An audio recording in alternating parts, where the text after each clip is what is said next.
আসসালামু আলাইকুম বোনেরা, আজকে সহজ উপায়ে পাস্তা রান্না আপনাদেরকে দেখাবো। এখন পাস্তাগুলো সিদ্ধ করে নিচ্ছি, সাথে দিয়ে দিচ্ছি কোকোলা নুডলস। অন্যরকম একটা রান্না করবো পাস্তা আজকে, আপনাদেরকে দেখাইতেছি। দেখবেন, পাস্তা তো সবসময় রান্না করেন, পাস্তার সাথে নুডলস দিয়ে রান্না করলে কিরকম লাগে ওইটা আপনাদেরকে আজকে দেখাবো। বোনেরা, পাস্তা রান্নার জন্য পেঁয়াজ কুচি করে নিচ্ছি, সাথে দিব টমেটো, কাঁচামরিচ,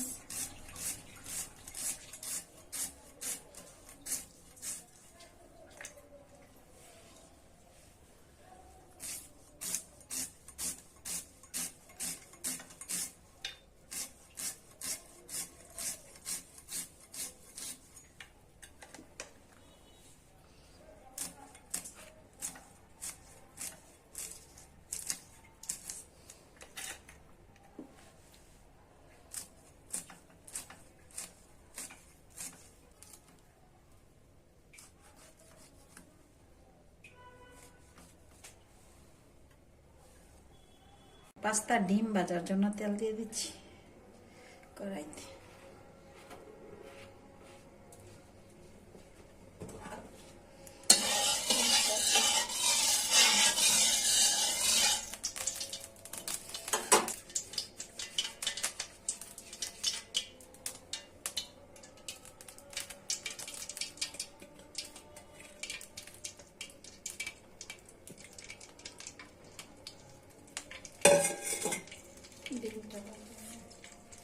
ডিমটা ভাজা হয়ে গেছে, এখন ডিমটা ভেঙে নিচ্ছি।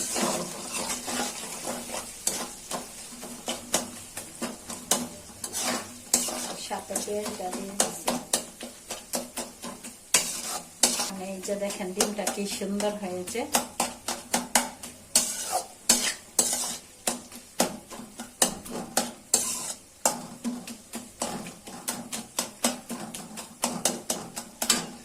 দিয়ে দিচ্ছি কাঁচামরিচ,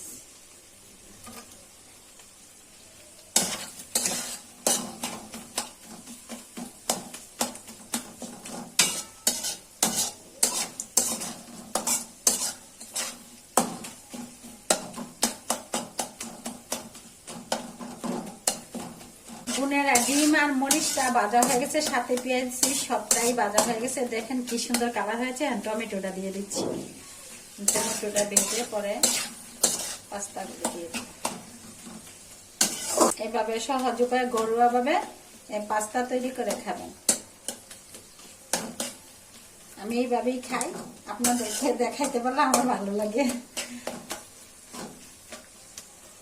বোনেরা, এই যে আগে থেকে সিদ্ধ করে রাখা পাস্তাগুলো দিয়ে দিচ্ছি।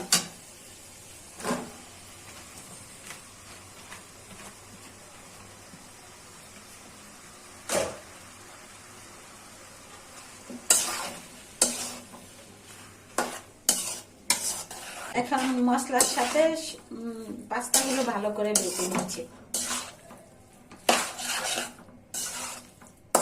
এরকম ভাবে সহজ উপায়ে রান্না করে নেবেন। আর সাথে যদি নুডলস দেয় তাহলে খাইতেও স্বাদ লাগে, দেখতেও সুন্দর দেখা যায়।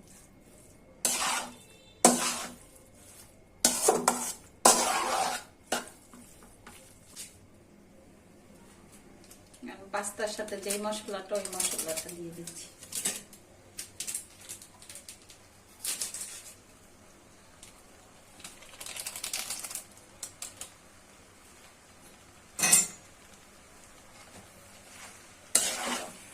মশলাটা দিয়ে নেড়ে চেড়ে নেবেন।